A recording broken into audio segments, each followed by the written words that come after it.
ऐसा क्या देखा कि आपने इतने लंबे समय किसी कंपनी को देने के बाद, और सर मुझे अच्छे से पता है कि आपने स्विच नहीं किया, आखिर तक आप उस टाइम तक कंपनी के साथ खड़े थे, इसलिए मैं भी यहाँ आपको सैल्यूट देता हूँ सर, क्योंकि जी सर। लोग जाते हैं बीच में, तो आपने स्विच किया वेस्टीज ही क्यों?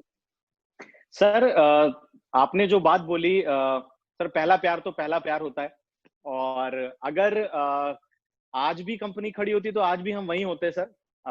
मैटर पैसा नहीं करता था, कभी भी मैटर नहीं किया सर कि अ, अच्छा प्लान, आसान प्लान, ज्यादा लोग कहाँ सक्सेसफुल हैं, ये कभी नहीं किया, क्योंकि बताया सर खाली पैसा एकमात्र कारण नहीं रह गया था। खाली अपना नाम, अपनी सेल्फ रिस्पेक्ट, ये सब भी मैटर करता था। लोग लोग जो साथ में जो ट्रस्ट करके आ, वो भी मैटर करता था। और सर वेस्टीज को चुनने में भी कहीं ना कहीं सर, अगर मैं अपनी ईगो को हाई रखता तो शायद मैं वेस्टीज का चुनाव ना करता, क्योंकि वेस्टीज के अंदर ऑलरेडी मैं वेस्टीज को जानने की कोशिश ही ना करता सर।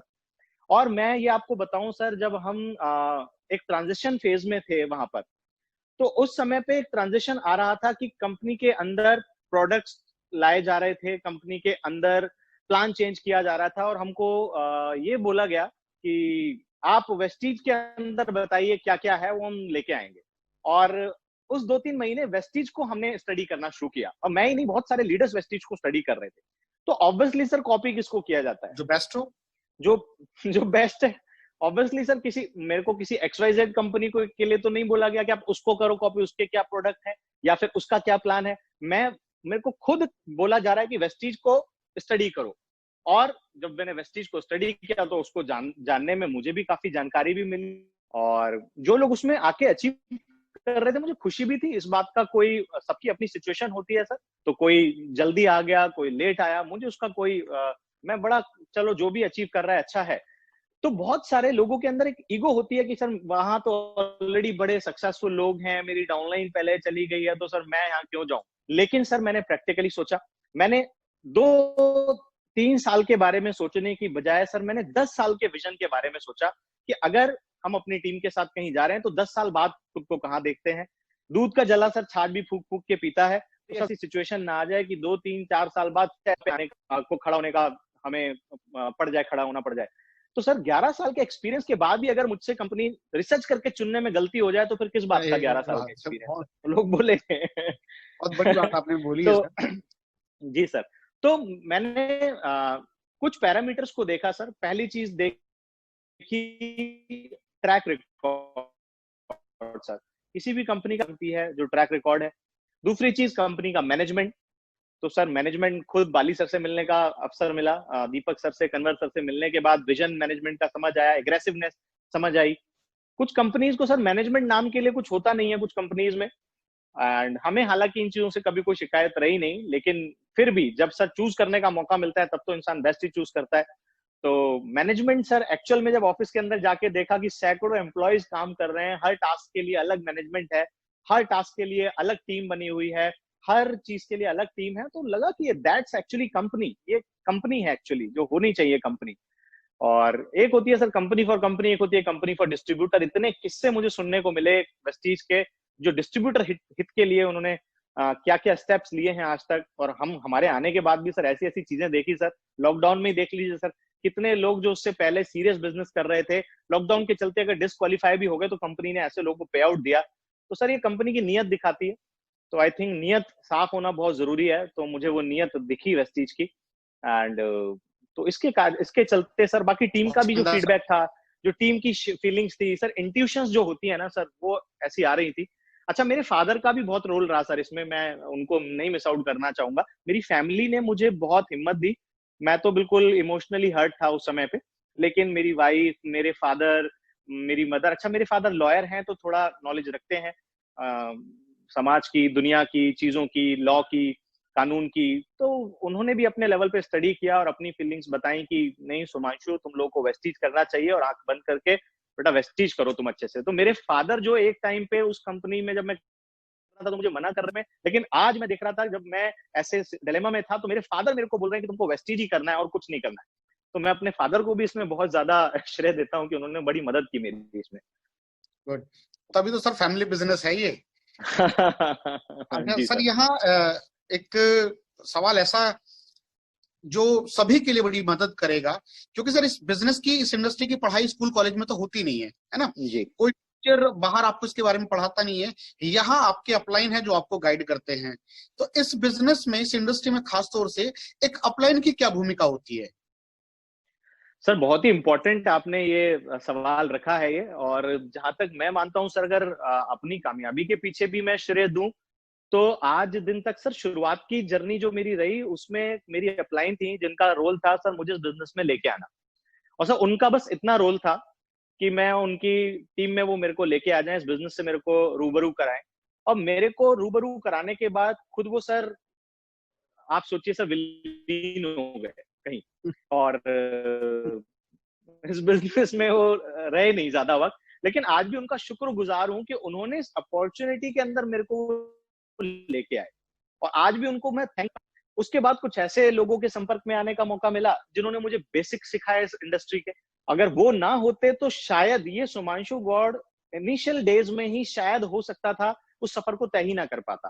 तो मैं उनको भी श्रेय देना चाहता हूं, जो मेरे शुरुआत के सफर के जिन लोग जिनके मैं फ्लैट पे शिफ्ट हुआ, उनके रूम पे रहा, उन्होंने मेरी बेसिक चीजें मुझे सिखाई, मेरे लिए प्रेजेंटेशन करते थे, फॉलोअप करते थे। और एक कई बार जब इंसान डिस्करेज होता है तो हिम्मत देते थे। तो उनका भी बड़ा अच्छा। उसके बाद आगे की जर्नी, मेरे को कुछ और मेंटोर्स मिले, कुछ और लोगों के टच में आने का मौका मिला जो इस इंडस्ट्री में कामयाब थे। और उनकी काउंसलिंग, उनकी सजेशंस के कारण, उनकी टीचिंग के कारण सर जो मैं बना हूं, आज तक मैं बना हूं। और इसमें मेरा ही कोई खाली रोल नहीं है। उन सब गुरुओं का, उन सब मेंटोर्स का बहुत बड़ा रोल है। और बोलते हैं सर, गुरु बिना गति नहीं, गुरु बिना गति नहीं। और मैं तो बोलता हूँ सर, बिना गुरु के, बिना मेंटोर के का बिजनेस जैसे सर बिना नमक के सब्जी, जैसे बिना पेट्रोल के गाड़ी। सर मुझे लगता है कि एक सुकून नहीं होता है सर, अगर गुरु आपकी लाइफ में नहीं हो, ब्लेसिंग्स आपकी लाइफ में नहीं हो, ग्रेटिट्यूड आपकी लाइफ में नहीं हो। तो मेरा ऐसा मानना है, इस इंडस्ट्री के अंदर एक बार अपना गुरु चुन के देखिए, मेंटोर चुन के देखिए, उसके बाद अपनी डायरेक्शन, अपनी आपकी जो ग्रोथ है वो आप खुद होते देखेंगे। तो गुरु का सर बड़ा इंपॉर्टेंट रोल मेरी लाइफ में रहा सर। बाकी आगे सबकी मर्जी है सर, सब स्वतंत्र है सर, गुरु चुनना है तो चुने, ना चुनना है तो ना चुने। लेकिन सर मैं अपना एक्सपीरियंस बताता हूँ सर। आज भी यहाँ पर आने के बाद मेरा एक ये था कि यार, आई हैव टू किसी की गाइडेंस में काम करना है या किसी से सीखना है। तो सर दीपक सूद सर से जैसे मिले, आपसे मिले, बाली सर से मिले, और सर अभी आपने मौका दिया विवेक सर से मिलने का। तो सर विवेक सर से मिलने के बाद सर वो जो कनेक्शन बनता है, उनकी स्टोरी सुनने के बाद, वो जरूरी होता है सर। कोई एक इंसान चाहिए सर जहां से आप कनेक्ट हो पाओ, जहां से आप शेयर कर पाओ अपनी चीजें। मेरे को तो सर चाहिए। बाकी सर सबका अपना अपना वो हो सकता है, बट मेरी नहीं, लाइफ बिल्कुल में सर, अभी आपने तो खैर बड़प्पन के साथ बोला कि सबका अपना अपना, लेकिन सर मेरा मानना यह है कि इस इंडस्ट्री में अपलाइन के बगैर तो कुछ होता ही नहीं है। क्योंकि बिल्कुल सर आप देखो ना कि जहां आदमी जॉब के लिए 15-17 साल पढ़ाई करता है, वहां भी उसको टीचर्स पढ़ाते हैं। और इस इंडस्ट्री के बारे में, क्योंकि स्कूल कॉलेज में जो हमारी एकेडमिक होती है वहां तो कुछ बताया नहीं जाता। तो यहाँ सही बात है। आपके अपलाइन जो आप पहले वो काम कर चुके हैं, वो ही आपको मार्गदर्शन देंगे और बिल्कुल आपको हर उस गलती से बचाएंगे जो वो आपसे पहले कर चुके हैं। तो इसलिए बिल्कुल। बिल्कुल आपने ठीक कहा है, बहुत महत्वपूर्ण भूमिका होती है। सर आज इस मुकाम पे पहुंचने के बाद, आज कामयाबी आपके पास है, बहुत सारे लोग नेटवर्क में कामयाब हैं। हम जानना चाहेंगे ऐसी क्या चीज है जो आज भी सुमांशु गौड़ को पुश देती है? 2 लक्ष्य आपके जीवन के टारगेट जो आपको पूरे करने हैं, जो अचीव करने हैं, हमारे सभी साथी वो आपसे जानना चाहेंगे। जी सर, बिल्कुल। सर अगर लक्ष्य की बात करूं सर, बड़े जरूरी होते हैं। व्हाट नेक्स्ट होना आपके पास बहुत इंपॉर्टेंट है, लक्ष्य होना बहुत जरूरी होता है। और किसी इंसान के पास सर लक्ष्य पूरा होना बात की बात है सर, पहले होना तो चाहिए। लोगों के लक्ष्य पूरे क्यों नहीं होते सर? क्योंकि होते ही नहीं है उनके पास। तो सर आज की डेट में अगर 2 लक्ष्यों की बात करूं, तालकटोरा स्टेडियम की कन्वेंशन जो हमारी हुई थी सर, वहां पे भी मैंने ये बात शेयर की थी। जो लक्ष्य आज है वो सर टीम यूनाइटेड को एक ब्रांड बनाना लक्ष्य है। जो लोग ट्रस्ट करके, जिनके साथ में सफर की शुरुआत की है सर, उनको उस मकाम तक लेके जाना है। जो विजन उनके साथ देखा है उनको दिखाना है। एक टारगेट वहां डिस्कस किया था सर कि टीम यूनाइटेड को 2020 के अंदर रहते रहते 1 लाख लोगों का परिसर। और आज सर देखते देखते, काम करते करते, ये परिवार लगभग 45,000 लोगों को टच कर चुका है। और sir with your blessings and support और टीम का मेहनत के साथ, मुझे लगता है वो दिन दूर नहीं सर, लाख भी हम टच कर देंगे। 1000%। बिल्कुल होगा सर। सर। तो सर आज सर टीम के लक्ष्य हैं सर, बहुत टीम के अच्छा लगा गोल्स हैं जी। सर। हाँ जी सर, बहुत सारे गोल्स आपके हैं, ये तो हमने छोटे से पूछे, वैसे पर्सनली तो मैं आपसे पूछता ही रहता हूँ, मुझे पर्सनली सारे गोल क्लियर भी हैं आपके, ये तो लोगों के लिए जानना जरूरी है। सर जी बहुत अच्छा रहा आज आपसे बात करना, और मुझे पूरा विश्वास है कि युवाओं को यहाँ से एक नई डायरेक्शन मिलेगी। सर थैंक यू शुभांशु जी, बहुत बहुत धन्यवाद सर आपका, thank you. Thank you so much sir for inviting me here, it was really pleasure, और बहुत अलग एक्सपीरियंस रहा। मुझे भी इस कन्वर्सेशन में अपनी बहुत सारी बातें याद आई, और आपका भी बड़ा अच्छा अनुभव और एक्सपीरियंस मुझे सुनने को मिला, सीखने को मिला, और बड़ा किस्मत ब्लेस्ड अपने आप को मानता हूँ कि सर आपका साथ मिला है। और थैंक यू।